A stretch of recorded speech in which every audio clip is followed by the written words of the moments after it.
दर्शकों नमस्कार। आज हम जेके न्यूज़ टुडे में आपको एक ऐसी पर्सनालिटी से मिलवाने जा रहे हैं। वो जम्मू कश्मीर में एक ऐसी शख्सियत हैं जिनका हर शख्स से, ख़ास व आम से एक ताल्लुक़ है और वही उनकी पहचान है। वो लोगों के बीच में रहते हैं और लोगों की बात करते हैं। उनकी पहचान में अगर ये कहा जाए कि वो नेशनल कॉन्फ्रेंस के हैं, वो भी ठीक है। उनकी पहचान में ये कहा जाए कि वो जम्मू की आवाज़ को रिप्रेजेंट करते हैं, तो वो भी ठीक है। उनकी पहचान में ये कहा जाए कि वो जम्मू कश्मीर के नेताओं के ट्रबल शूटर रहे हैं, तो ये भी ठीक है। अगर ये कहा जाए कि वो साहित्य में रुचि लेते हैं, तो वो भी ठीक है।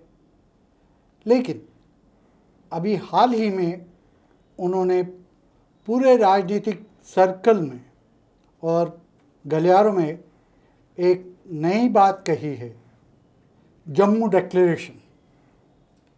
पहली बात तो ये है कि बहुत से लोगों को उनसे बहुत सी अपेक्षाएं हैं कि वो जम्मू डिक्लेरेशन के बारे में जानना चाहते हैं कि जम्मू डिक्लेरेशन जब देवेंद्र सिंह राणा जैसी शख्सियत बोलती है तो तब जम्मू डिक्लेरेशन का मतलब क्या होता है, उसको आगे कैसे ले जाएंगे और उनके पास रोड मैप क्या है।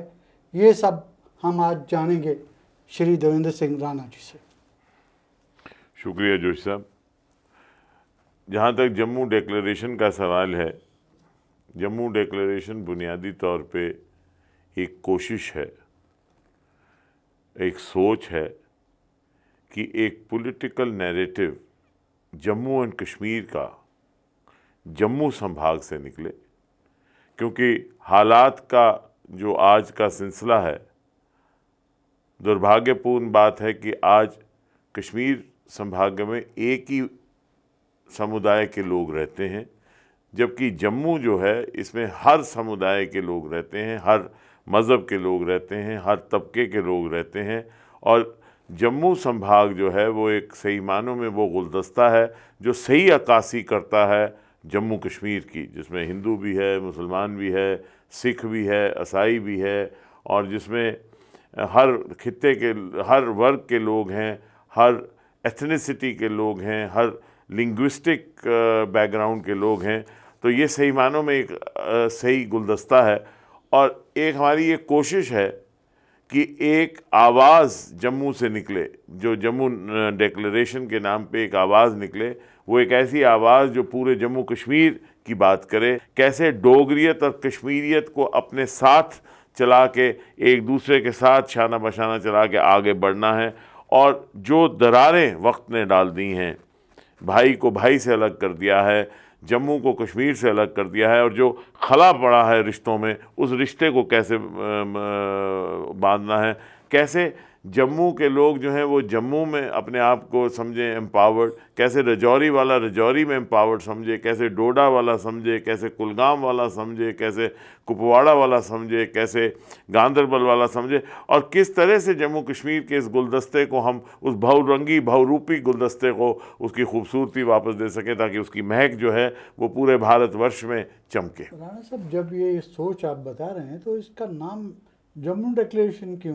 JNK डिक्लेरेशन भी हो सकता था। ये इवॉल्व कर सकती है उस नाम पे, लेकिन ये आवाज़ जम्मू से शुरू हुई है, इसलिए जम्मू डिक्लेरेशन। और इसकी मैं ओनरशिप नहीं ले रहा, मेरी ये कोशिश है कि ये आवाज़ जो है ये जम्मू की होनी चाहिए, और मैं चाहता हूँ कि ये जम्मू से, ये मेरी सोच ये है कि ये आवाज़ जम्मू से निकले, जम्मू के लोग ये आवाज़ निकालें जो जम्मू कश्मीर की आवाज़ हो, ताकि उन ताकतों को जो जम्मू को कश्मीर से अलग करना चाहते हैं, या जम्मू कश्मीर को तोड़ना चाहते हैं, या जम्मू को रजौरी पुंछ से अलग करना चाहते हैं, जम्मू को डोडा से अलग करना, कुलगाम उतना ही मेरा है जितना किसी कश्मीरी का है, कुपवाड़ा उतना ही मेरा है जितना किसी कश्मीरी का है। और ये आवाज़ अगर जम्मू से उठेगी तो इससे जो है रिश्ते मजबूत होंगे, जम्मू कश्मीर मजबूत होगा। इसलिए इसको आवाज़ में जम्मू डिक्लेरेशन कहता हूँ कि ये जम्मू डिक्लेरेशन होनी चाहिए, ये जम्मू से ही आवाज़ निकलनी चाहिए, ताकि हम जोड़ बना सकें। बिल्कुल ठीक कह रहे हैं आप। लेकिन आपकी ये जम्मू डिक्लेरेशन की जो आवाज़ आई है वो गुपकार डिक्लेरेशन के बाद आई है। आप में और गुपकार डिक्लेरेशन में क्या फ़र्क है? देखिए, मैं गुपकार डिक्लेरेशन के बारे में कोई टिप्पणी नहीं करना चाहूँगा, क्योंकि गुपकार डिक्लेरेशन जो है उसके बारे में मेरा बात करना शायद गैर मुनासिब होगा। लेकिन मैं समझता हूँ कि गुपकार डिक्लेरेशन जब की गई तो चूँकि हालात ऐसे थे और उन्होंने जल्दबाजी में उस वक़्त सारे इकट्ठे होकर किया, तो उसमें मैं ये समझता हूँ कि पूरे जम्मू कश्मीर को शायद इनिशियल स्टेज पे ही जैसे कॉन्फिडेंस में लेना चाहिए था, लेने का शायद वक्त नहीं मिला, हालात ऐसे थे और हुआ। लेकिन जम्मू डिक्लेरेशन जो होगी वो जम्मू से आवाज़ निकली हुई पूरे जम्मू कश्मीर के अवाम की राय को लेकर, राय को जानकर, उनकी आकांक्षाओं और भावनाओं को संभाल कर डिक्लेरेशन बनेगी, ताकि हर वर्ग को उसका वहाँ पे स्टेक होल्डर बनाया जाए। नहीं, वो ठीक है। गुपकार डिक्लेरेशन जब ये हुई तब हालात वैसे थे, लेकिन गुपकार डिक्लेरेशन करते वक्त चूंकि आपकी पार्टी के रहनुमा जो हैं वो उसके प्रेसिडेंट भी हैं, पायनियर भी हैं, और आप जम्मू डिक्लेरेशन के पायनियर हैं, तो क्या उन्होंने आपसे पूछा था उस वक्त? देखिए, जम्मू डिक्लेरेशन और गुपकार डिक्लेरेशन का आपस में कोई क्लैश नहीं है, पहले तो मैं ये वाजे कर देना चाहता हूँ। गुपकार डिक्लेरेशन एक सोच है, जम्मू डिक्लेरेशन एक अलग सोच है। और जम्मू डिक्लेरेशन जो है वो सबसर्विएंट नहीं है किसी डिक्लेरेशन की। जम्मू डिक्लेरेशन में तो यहाँ तक मैंने कहा कि हम सब को, जो जम्मू के नेतागण हैं, उनको सियासत को एक साल के लिए बालतर रख देना चाहिए। एक साल के लिए सियासत को अलग रखकर सिर्फ जम्मू कश्मीर के अवाम की बेहतरी के लिए बात करनी चाहिए, और जम्मू कश्मीर के अवाम की बेहतरी के लिए बात करते हुए एक साल के लिए सियासत को अलग रखकर जम्मू कश्मीर के लोगों की बात की जाए। जब जम्मू से बात उठे, जम्मू कश्मीर की बात हो। और मैं ये समझता हूँ कोई भी डिक्लेरेशन हो, उसकी कामयाबी जम्मू कश्मीर में तभी हो सकती है जब उसमें राय आम बनाई जाए, कंसेंसस बनाया जाए। और कंसेंसस जो है ना वो जम्मू में बनेगा ना श्रीनगर में बनेगा, कंसेंसस बनेगा बिल्कुल हिंटरलैंड में जाकर। ये जम्मू डिक्लेरेशन जो है, इसकी आवाज़ जो हमने ली है, इसको हम जगह जगह ले जाएंगे, इसको कठुआ भी ले जाएंगे, इसको कुपवाड़ा भी ले जाएंगे, हर जगह लेके लोगों की आवाज़ को साथ लेंगे। वो बिल्कुल ठीक कह रहे हैं, लेकिन आपने मेरे उस सवाल का जवाब नहीं दिया कि गुपकार डिक्लेरेशन के बाद ही जम्मू डिक्लेरेशन की बात क्यों की आपने?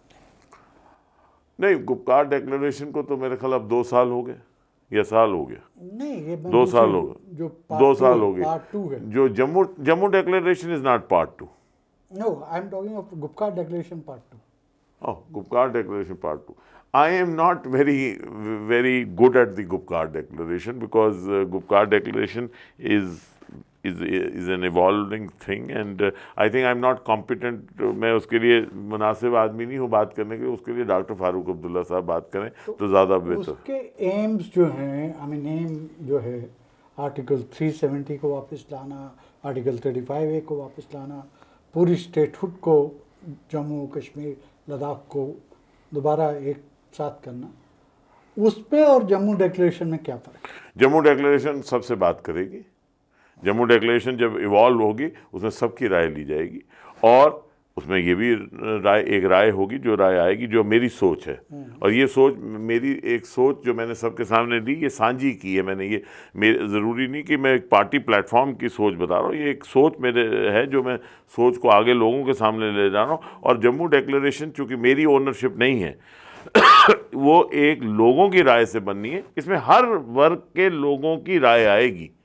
हो सकता है कल कोई राय आए, लेकिन फिर कंसेंसस होगा, और कंसेंसस होगा ऑन द बेसिस ऑफ लोगों की जो मेजॉरिटी ओपिनियन होगा, उसके ऊपर कंसेंसस बनेगा। उसमें हर किस्म की आवाज़ आएगी, ये आवाज़ भी आएगी, वो आवाज़ भी आएगी, और फिर जो कंसेंसस इवॉल्व होगा, जो सबको एक्सेप्टेबल होगा, जो सारे स्टेक होल्डर्स को एक्सेप्टेबल होगा, वो जम्मू डिक्लेरेशन बन के सामने आएगा। देवेंद्र जी, जब हम PAGD की बात करते हैं, आप नेशनल कॉन्फ्रेंस से ताल्लुक़ रखते हैं, आप प्रोविंशियल प्रेसिडेंट हैं, आप पॉलिटिकल एडवाइज़र रहे उमर अब्दुल्ला गवर्नमेंट पे, फारूक साहब आप पे बहुत ज़्यादा ट्रस्ट करते हैं। नेशनल कॉन्फ्रेंस भी तो यही बात कहती है कि पूरे जम्मू कश्मीर लद्दाख के लोगों को एक साथ चलाना है हमको। उनकी रीजनल ऑटोनॉमी में और आपकी गुपकार डिक्लेरेशन में क्या फ़र्क है आपकी जम्मू डिक्लेरेशन में? क्या देखिए, रीजनल ऑटोनॉमी एक अलग चीज़ है। आपको मालूम है मैं रीजनल ऑटोनॉमी का बड़ा स्ट्रॉन्ग वोटरी हूँ, क्योंकि डिसेंट्रलाइजेशन ऑफ पावर जो है वो बड़ी इंपॉर्टेंट है। और जम्मू ये समझता है कि कश्मीर मेरा हक खा गया, और कश्मीर ये समझता है कि जम्मू मेरा हक खा गया, और इसलिए रीजनल ऑटोनॉमी जो है वो बहुत इंपॉर्टेंट है। लेकिन आज हम तारीख के जम्मू कश्मीर एक ऐसे कटघरे पे खड़ा है, क्रॉस रोड्स ऑफ हिस्ट्री पे खड़ा है, कि जो आने वाली नस्लें, उनके मुस्तकबल जो है वो उस पर मैसर करेगा कि क्या सोच बना के हम चल रहे हैं। आज आप माने या ना माने, हमारे पास एक पॉलिटिकल नैरेटिव जम्मू से एमिनेट नहीं हुआ है कई सालों बिल्कुल ठीक में। है। इसलिए एक पॉलिटिकल नैरेटिव जो भी सोसाइटी का हिस्सा हो, अगर वो पॉलिटिक्स में हिस्सा ले रहा है तो उसका एक पॉलिटिकल नैरेटिव होना चाहिए। और ये नैरेटिव जो है ये किसी पार्टी स्पेसिफिक का नहीं है, ना ये किसी इंडिविजुअल स्पेसिफिक का होना चाहिए। ये नैरेटिव पूरे जम्मू का होना चाहिए, और जम्मू को एक कंसेंसस इवॉल्व करना चाहिए फॉर जम्मू एंड कश्मीर, और एक ऐसा consensus from Jammu and Kashmir कि प्लूरलिस्टिक जम्मू सारे जम्मू कश्मीर को अपनी खूबसूरती से नवाजे, और वो ऐसा संदेश हो जिसमें जम्मू कश्मीर के सारे लोग एग्री करते हो। और उसमें कई जगह हो सकता है आपको न्यूट्रल ग्राउंड लेनी पड़े, कंट्रोवर्शियल इश्यूज़ को शायद आपको साइड पे रखना पड़े, ताकि एक कंसेंसस इवॉल्व हो, एक मिडल पाथ बना के, ताकि सब के सब लोग जो हैं उसमें अपने आप को। लेकिन की बात करते जी, हैं, वो कौन से कंट्रोवर्शियल इश्यूज की बात? बहुत कंट्रोवर्शियल इश्यूज़ हैं। आपको मालूम है जम्मू कश्मीर में बहुत कंट्रोवर्शियल इश्यूज़ हैं, और ये इश्यूज़ सिर्फ बड़े बड़े इश्यूज़ नहीं हैं, छोटे छोटे इश्यूज़ भी बड़े बड़े कंट्रोवर्शियल हैं। आप जम्मू देखिए, आर्टिकल 370 और 35A में बड़ी क्लैरिटी एक बात है कि जहाँ तक जम्मू कश्मीर का सवाल है, आप भी ये जानते हैं, मैं भी जानता हूँ, हमारा ये मानना है कि जम्मू कश्मीर के अवाम का जो हक है उनसे छीना नहीं जाना चाहिए। यहाँ की ज़मीन, यहाँ का रोज़गार जो है वो यहाँ के लोगों को मुहैया होना चाहिए, और उसमें कोई गलत बात नहीं है। हरियाणा में कल आपने पढ़ा, उन्होंने 75% रिजर्वेशन प्राइवेट सेक्टर में भी डाल दी कि हरियाणा के लोगों के लिए होगी। तो अगर हम लोग ये कहते हैं कि हमारे नौजवान जो हैं उनके लिए नौकरियां महफूज रहनी चाहिए, ज़मीन का जो हक है, हम कह रहे हैं कि ज़मीन का हक रहना चाहिए। हाँ, कुछ कमियां थी वो दूर हुई, जैसे महिलाओं को हक नहीं मिलता था। अगर आप असेंबली में चले जाएं, असेंबली के रिकॉर्ड में जाएं, वहाँ मैंने कहा कि हमें ये संशोधन करना चाहिए। ये बात ज़ेरे बहस लाई जाएगी उसी में, और उसी में देखा जाएगा कि क्या कंसेंसस इवॉल्व होता है। आपकी राय ली जाएगी, मेरी राय ली जाएगी, सबकी राय लेके एक राय बनाई जाएगी, और इससे एक डिपस्टिक चेक भी होगा, जिससे ये पता लगेगा कि आखिर लोग चाहते क्या हैं। शायद जो मैं कह रहा हूँ वो लोगों को नहीं पसंद है, शायद जो आप कह रहे हैं वो लोगों को नहीं पसंद है, हो सकता है जो मैं पॉलिटिकल नैरेटिव दे रहा हूँ वो आज लोगों के पास नहीं है। और उसका टेस्ट जो है वो टेस्ट जो है वो सिर्फ इलेक्टोरल टेस्ट भी नहीं हो सकता, क्योंकि आप ये समझते हैं कि इलेक्टोरल पॉलिटिक्स में भी जहाँ ये पता लगता है कि अक्सरियत किसकी है, वहाँ परसेंटेज ऑफ अक्सरियत जो है वो बहुत कम होती है, और कुछ व्यू जो है, और वहाँ बड़े इंडिविजुअल फैक्टर्स भी आ जाते हैं, लोकल फैक्टर्स भी आ जाते हैं। इसलिए ये बहुत ज़रूरी है कि ये पब्लिक एरिना में जाए ये बात, और पब्लिक के कमेंट्स आए। इसको कन्फाइंड नहीं रखना है चंद लोगों में, ये खोल देना है लोगों में, ताकि लोगों से सोशल मीडिया में भी ओपिनियन आए। मैं आपसे ये जानना चाह रहा हूँ कि आपकी पार्टी, जो जम्मू कश्मीर की सबसे पुरानी पॉलिटिकल पार्टी है, उसका एक वजूद है, उन्होंने आपकी जम्मू डिक्लेरेशन को अप्रूव किया या इस पे कोई कमेंट्री की? देखिए, जम्मू डिक्लेरेशन बुनियादी तौर पे जम्मू कश्मीर के लोगों की बेहतरी के लिए एक बनाई हुई आवाज़ बनाने की कोशिश है, और मुझे नहीं लगता कि किसी को भी कोई एतराज़ होगा। आखिर हम लोग सियासत में हैं तो किस लिए हैं? हम इक़्तिदार के लिए तो सियासत में नहीं हैं। हम तो जम्मू कश्मीर के लोगों के, पहले हमें ये फ़ैसला कर लेना हम किस लिए हैं। क्या हमारा मकसद ये है कि इक़्तिदार को संभालना है? अगर इक़्तिदार को संभालना है वो अलग मकसद है, और अगर हमारा मकसद ये है कि जम्मू कश्मीर के लोगों की राय को जान के उनकी बेहतरी और उनकी बका के लिए काम करना है, तो मैं समझता हूँ किसी को कोई एतराज़, किसी भी पॉलिटिकल पार्टी को एतराज़, इवन बीजेपी को भी मैंने कहा है कि आएँ और अपने व्यूज़ दें, कांग्रेस भी दे, और मैंने ये भी कहा कि ओनरशिप भी मुझसे ले लें। मैं ओनरशिप नहीं ले रहा, मैं सिर्फ इस आइडिया को आगे चला रहा हूँ। सिर्फ ये जानना चाह रहा हूँ कि कहीं आपका इख्तिलाफात नेशनल कॉन्फ्रेंस के बीच में कुछ लोगों से तो नहीं है जो आपकी बात और जम्मू को अपना हक नहीं देना चाहते, या उनकी रेडिकल आइडियोलॉजी हो रही जिससे आप? देखिए जी, जहाँ तक डॉक्टर फारूक अब्दुल्ला और उमर अब्दुल्ला का सवाल है, आज तक मुझे उन्होंने कभी भी जम्मू के हक के लिए लड़ने के लिए या जम्मू कश्मीर के लोगों की बेहतरी के लिए बात करने के लिए नहीं रोका है। और मैंने आज से पहले और 5 अगस्त से पहले भी कई मरतबा जम्मू के जो भावनाएं और आकांक्षाएं हैं वो वर्किंग कमेटी में भी रखी, कोर ग्रुप की मीटिंग में रखी, और दोनों ने कभी मेरे जम्मू के लोगों की बेहतरी, जम्मू संभाग के लोगों की बेहतरी के लिए जो भी हमने बात कही उसमें कभी उन्होंने रोड़ा नहीं अटकाया। This I want to put on record, क्योंकि एक जनरल इंप्रेशन ये है। अब हो सकता है जम्मू में भी कुछ लोग हों जो कहेंगे, मेरी पार्टी में कुछ लोग होंगे जो कहेंगे कि जम्मू डिक्लेरेशन सिर्फ जम्मू की ही बनी रहनी चाहिए। कुछ हो सकता है कश्मीर में भी लोग होंगे जम्मू डिक्लेरेशन क्यों हो जम्मू कश्मीर की। तो वो एक अपनी अपनी राय है, हर आदमी की जमहूरी पार्टी में अपनी राय होती है, लेकिन कोई भी आदमी ने आज तक हमें नहीं रोका कि हम अपने लोगों की आवाज़ उठाएं, और हम उठाते रहेंगे, हमेशा उठाई, आगे भी उठाएंगे, जम्मू संभाग की भी आवाज़ उठाएंगे।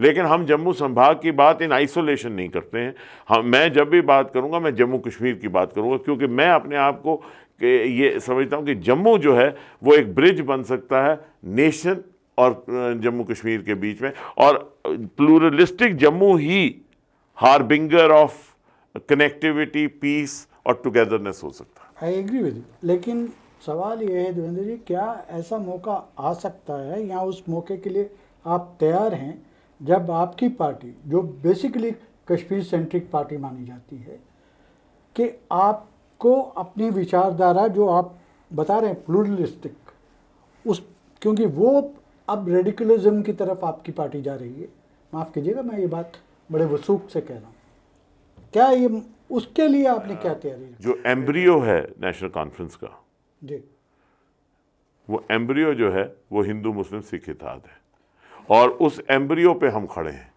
उस एम्ब्रियो के साथ हम जुड़े हैं। हिंदू मुस्लिम सिख इत्तेहाद पे और कोई कॉम्प्रोमाइज़ होता है तो मैं समझता हूँ फिर वो एम्ब्रियो ऑफ नेशनल कॉन्फ्रेंस के साथ कॉम्प्रोमाइज़ हो सकता है। मैं उसके लिए बहुत छोटी सी चीज़ हूँ। एक डिमांड ये भी है कि जम्मू को स्टेटहुड दिया जाए। बात जहाँ तक स्टेटहुड का सवाल है, मैं ये समझता हूँ कि नेशनल इंटरेस्ट पे कॉम्प्रोमाइज़ नहीं किया जा सकता, और नेशनल इंटरेस्ट में जब आप कॉम्प्रोमाइज़ नहीं करना चाहते, वो आपकी लाइन है, nothing against the nation, all for the nation, उस पर तो कोई कॉम्प्रोमाइज़ नहीं, वो तो एक बेसिक बेस लाइन है। और जब जम्मू स्टेटहुड की बात की जाती है तो उसका ये मतलब है कि कश्मीर को जम्मू से अलग करना। जी, मैं इसकी वजाहत करूं, आप मुझसे ज़्यादा समझदार हैं। मैं ये समझता हूं कि नेशनल इंटरेस्ट में ये बहुत ज़रूरी है कि जम्मू कश्मीर इकट्ठा रहे,